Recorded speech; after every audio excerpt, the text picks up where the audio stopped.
pessoal! Hoje a nossa aula é sobre notação científica. Bom, para que é que serve a notação científica? Ela serve, pessoal, para quando a gente estiver trabalhando com números muito grandes ou números muito pequenos, para facilitar essa escrita, certo? Por exemplo, né, se a gente quisesse utilizar a medida de distância entre o Sol e um outro planeta, ou então medidas muito pequenas, como por exemplo o diâmetro de um vírus, o diâmetro de uma bactéria. E apesar de parecer que são coisas que não são utilizadas no dia a dia, mas para cientistas, para pessoas que trabalham com esse tipo de coisa, isso seria algo muito útil, certo? Então vamos lá. Começando com números muito grandes. Como é que a gente vai utilizar essa escrita em notação científica? Primeiramente, a gente precisa saber as regrinhas, né? Uma escrita em notação científica, ela utiliza potências de base 10 na forma de, primeiro a gente vai ter um produto entre um número entre 1 e um pouquinho maior do que 9, certo? Esse número não pode chegar a 10 e ele também não pode ser menor do que 1. E ele vai ser multiplicado por uma potência de base 10. Vamos ver direitinho aqui através do exemplo que fica melhor de vocês compreenderem. Imaginem que eu tenho esse número aqui enorme, certo? Como é que eu vou fazer para transformá-lo em notação científica? Primeiramente, a gente vai imaginar como se a vírgula desse número tivesse aqui no fim, certo?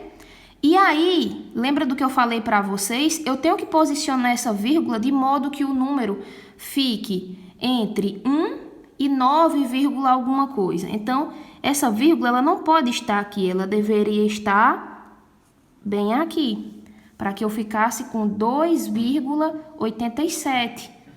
Se eu colocasse ela aqui, ó, entre o 8 e o 7, ficaria 28,7. E eu sei que 28,7 é um número maior que 10. E a gente não quer números maiores que 10. A gente quer um número menor do que 10 e de 1 para cima, né? Então, vamos lá. Coloquei a vírgula aqui, entre o 2 e o 8.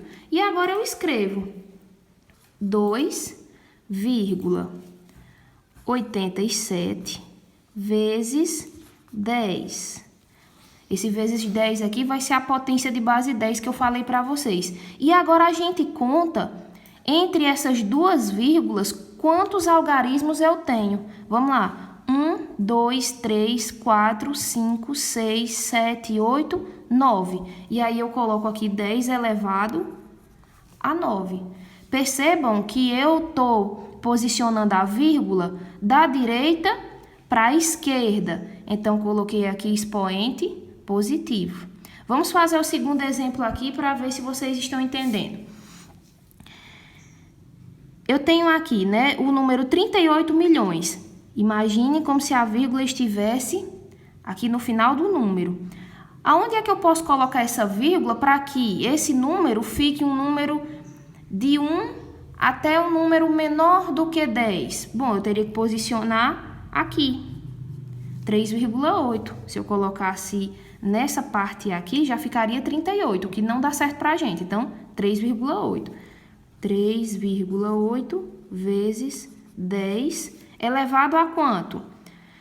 1, 2, 3, 4, 5, 6, 7. Contei quantos algarismos tem entre as duas vírgulas? Tem 7. Então, fica 10 elevado a 7, certo?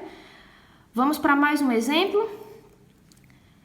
Agora a gente tem aqui 1.470.000. Aonde é que eu posso posicionar a nossa vírgula, que ela está aqui a princípio, para que fique um número menor do que 10? Então, ó, eu posso posicionar ela, eu devo posicioná-la aqui, entre o 1 e o 4, para que fique 1,47, a minha única opção. Então, ficou 1,47 vezes 10.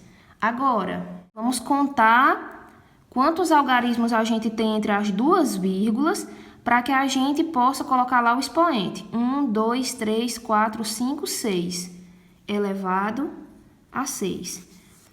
Por último, a gente tem esse número aqui, 100 milhões. Onde é que eu posso colocar a vírgula? Ela está aqui e eu vou colocá-la entre o 1 e o 0. Lembrem-se da regra, o número não pode ser maior que 10. Então, eu tenho que colocar a vírgula aqui porque vai virar o número 1. 1,0 é o número 1. Então, 1 vezes 10 elevado a 1, 2, 3, 4, 5, 6, 7, 8. E é assim que a gente escreve números muito grandes em notação científica, certo? Vamos ver agora como é que a gente faz para escrever números pequenos. Bom, agora a gente tem esse número aqui, 0,0000018. Seguindo a mesma regra que eu falei para vocês, a gente tem que posicionar a vírgula de modo que o número fique entre 1 e 9, alguma coisa. Então, vamos lá, vamos posicionar entre 1 e o 8. Não posso colocar a vírgula aqui no fim, porque senão já vai ficar 18. Então, a vírgula está aqui e ela vai ficar agora aqui. Então, 1,8 vezes 10. Percebam que, nos casos anteriores, a vírgula estava na parte direita e foi para a esquerda. Agora é o contrário, né? Como a gente tem números muito pequenos, a vírgula estava na esquerda e está andando para a direita. Nesse caso aqui, a diferença que vai ter é que o expoente da nossa base 10 vai ser negativo. Então, ó, 1, 2, 3, 4, 5, 6. Eu não coloco 6, eu coloco menos 6. Repetindo, se a vírgula andar para a direita, expoente negativo. Se a vírgula andar para a esquerda, expoente positivo, ok? Vamos fazer mais um exemplo. A vírgula está aqui, ela tem que ficar após o 6. Ah, por que ela não pode ficar entre o 0 e o 6 aqui? Porque senão ficaria 0,6. E 0,6 não é um número de 1 para cima, né? É um número menor do que 1. Eu não quero números menores do que 1. Então, vamos colocar a vírgula aqui após o 6. Vai ficar 6 vezes 10. Agora, percebam que a vírgula está andando para a direita, né? Ela estava aqui e ela andou para frente, para a direita. Então, você conta 1, 2, 3, 4 e coloca menos 4. E por último, 0,0045, a vírgula vai ficar entre o 4 e o 5. 4,5 vezes 10 elevado a 1, 2, 3. Andou da esquerda para a direita, expoente negativo, menos 3. Certo, pessoal? Essa foi a aula de hoje, espero que vocês tenham gostado. Deixem um like e se inscrevam. Beijos!